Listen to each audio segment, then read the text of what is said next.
हरे कृष्णा। हमारे चैनल पर आप सभी का स्वागत है। इस वीडियो में हम लोग सुनेंगे बृहस्पति व्रत कथा। आइए व्रत कथा शुरू करते हैं। भारतवर्ष में एक प्रतापी और दानी राजा राज्य करता था। वह नित्य गरीबों और ब्राह्मणों की सहायता किया करता था। यह बात उसकी रानी को बिल्कुल अच्छी नहीं लगती थी। वह न ही गरीबों को दान देती, न ही भगवान का पूजा पाठ करती थी और राजा को भी दान देने से मना किया करती थी।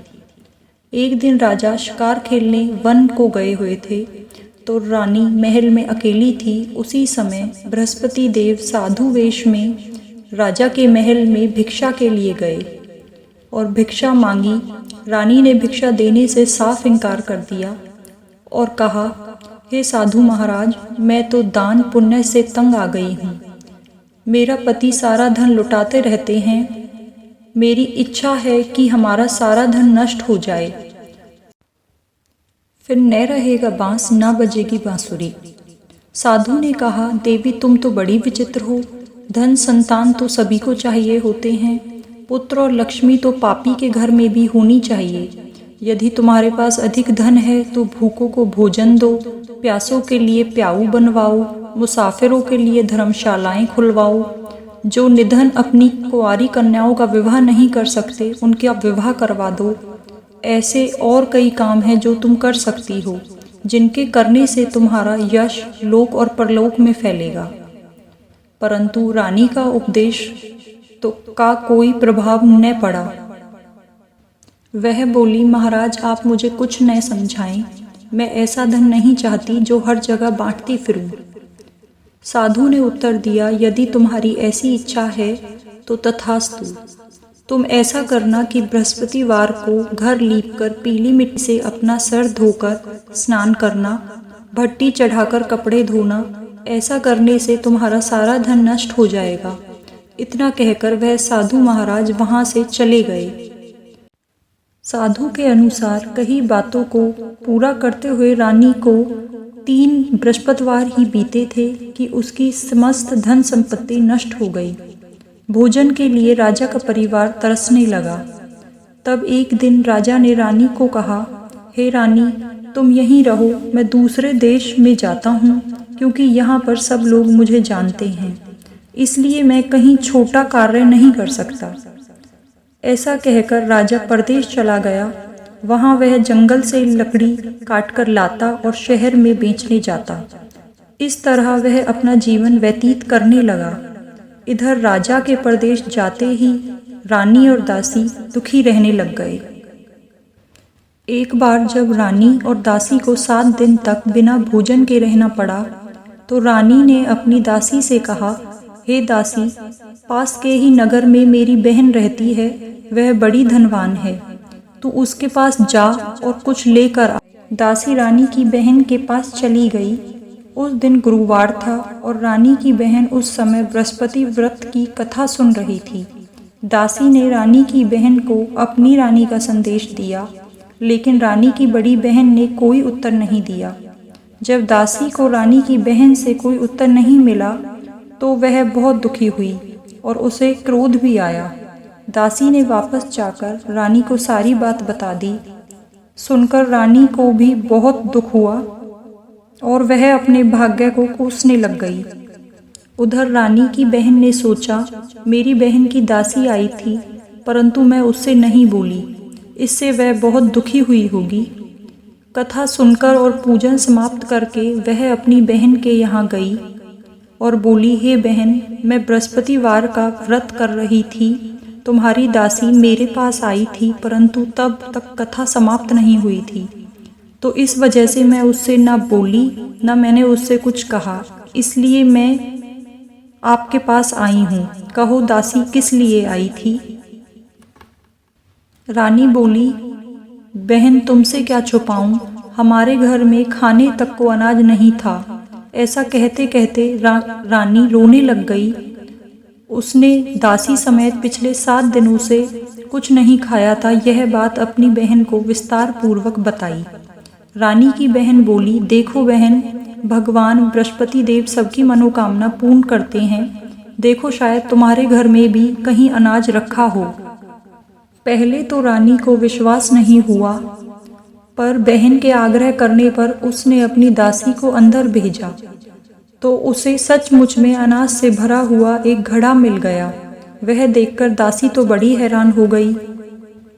दासी रानी से कहने लगी, हे रानी, जब हमको भोजन नहीं मिलता तो हम व्रत ही तो करते हैं, इसलिए क्यों ना इनसे व्रत की विधि पूछ ली जाए ताकि हम भी व्रत कर सकें।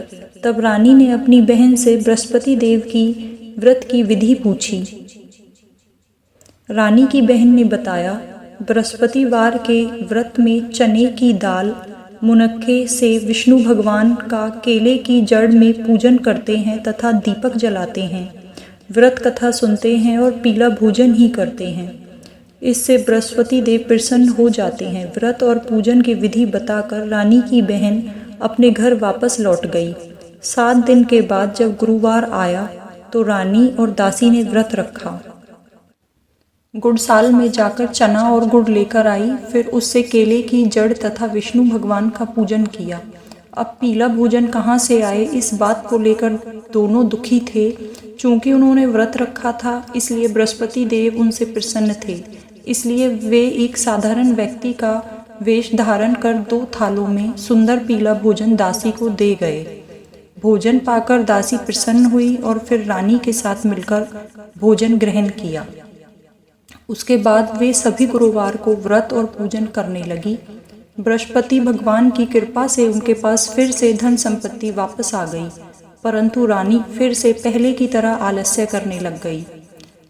तब दासी बोली, देखो रानी, तुम पहले भी इस प्रकार आलस्य करती थी, तुम्हें धन रखने में कष्ट होता था, इस कारण सभी धन नष्ट हो गया, और अब जब भगवान ने कृपा करके सारा धन दिया है तो तुम फिर से पहले की तरह आलस्य करने लग गई हो।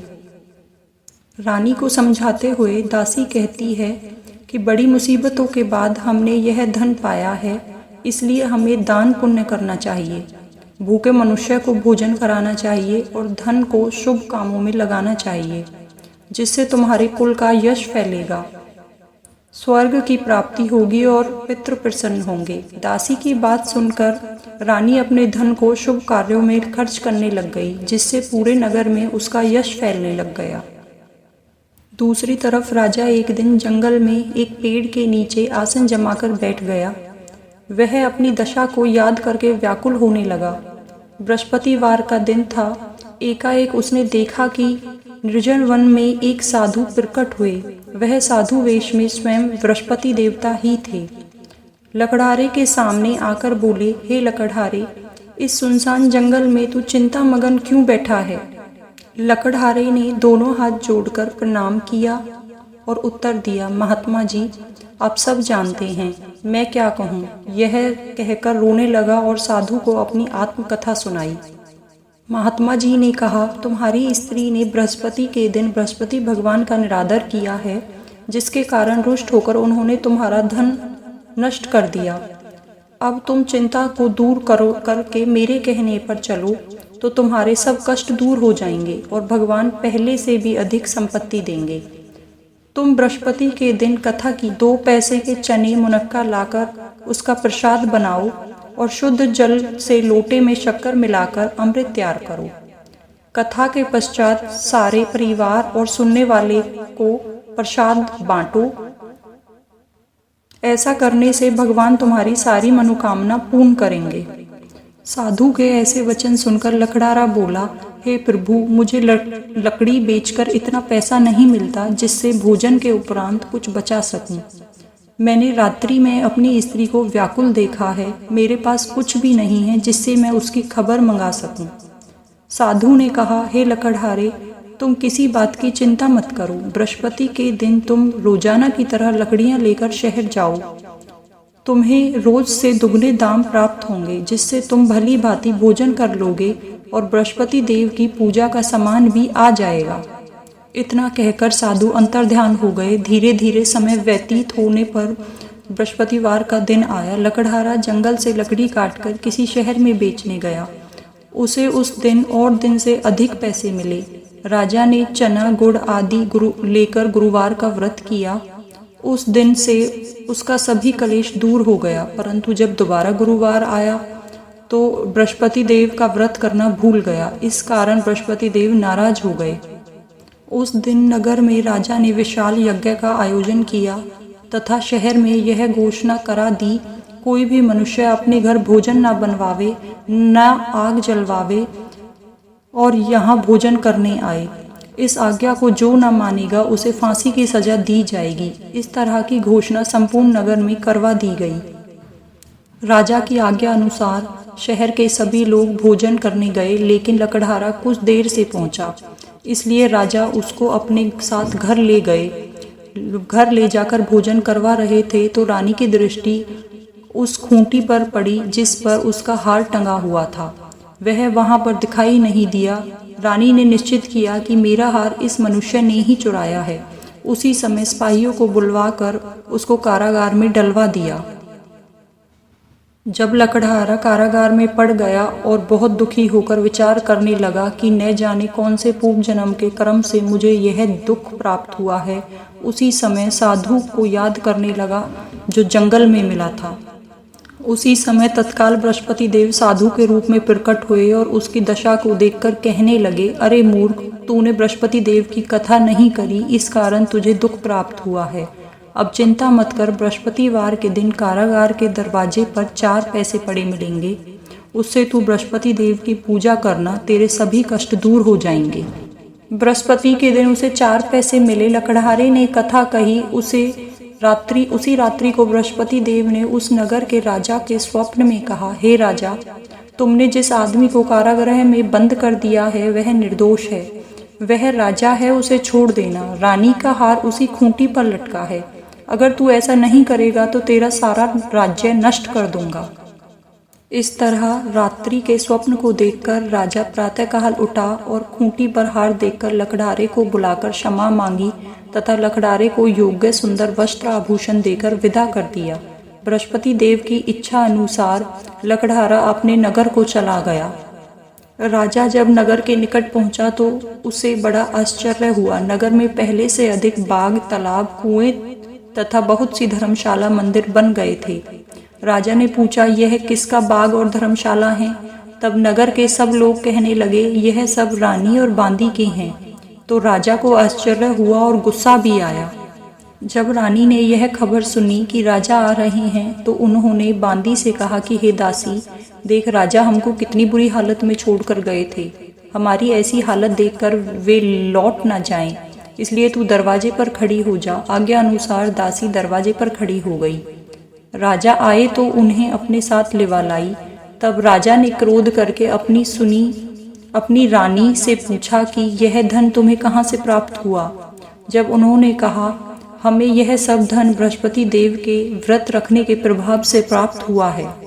राजा ने निश्चय किया कि 7 रोज बाद तो सभी बृहस्पति देव का पूजन करते हैं, परंतु मैं प्रतिदिन में 3 बार कहानी तथा रोज व्रत किया करूँगा। अब हर समय राजा के दुपट्टे में चने की दाल बंधी रहती तथा दिन में 3 बार कहानी कहते। एक रोज राजा ने विचार किया कि चलो अपनी बहन के यहाँ हो आएं। इस तरह निश्चय कर राजा घोड़े पर सवार हो अपनी बहन के यहाँ चल निकला। मार्ग में उसने देखा कि कुछ लोग एक मुर्दे को ले जा रहे हैं। उन्हें रोककर राजा ने कहा कि अरे भाई, मेरे बृहस्पति देव की कथा सुन लो। वे बोले, लो, हमारा तो आदमी मर गया, इसको अपनी कथा की पड़ी है। परंतु कुछ आदमी बोले, अच्छा कहो, हम तुम्हारी कथा सुनेंगे। राजा ने दाल निकाली और जब कथा आधी हुई थी तो मुर्दा हिलने लग गया और जब कथा पूरी हुई तो मुर्दा राम राम करके जीवित हो गया। आगे मार्ग में उसे एक किसान खेत में हल चलाता हुआ मिला। राजा ने उसे देखा और उससे बोला, अरे भाई, तुम मेरी बृहस्पति देव की कथा सुन लो। किसान बोला, जब तक मैं तेरी कथा सुनूंगा तब तक मैं 4 बार हल नहीं जोत लूंगा। जा अपनी कथा किसी और को सुना। इस तरह राजा आगे चले गए। राजा के हटते ही बैल पछाड़ खाकर गिर गए और किसान के पेट में भी बड़ी तेज दर्द हुआ। उसी समय उसकी माँ रोटी लेकर आई। उसने जब यह देखा तो अपने पुत्र से सब हाल पूछा और बेटे ने सब हाल कह दिया। बुढ़िया दौड़ी दौड़ी उस घुड़सवार के पीछे गई और उससे बोली, मैं तेरी कथा सुनूंगी, तू अपनी कथा मेरे खेत पर चलकर कहना।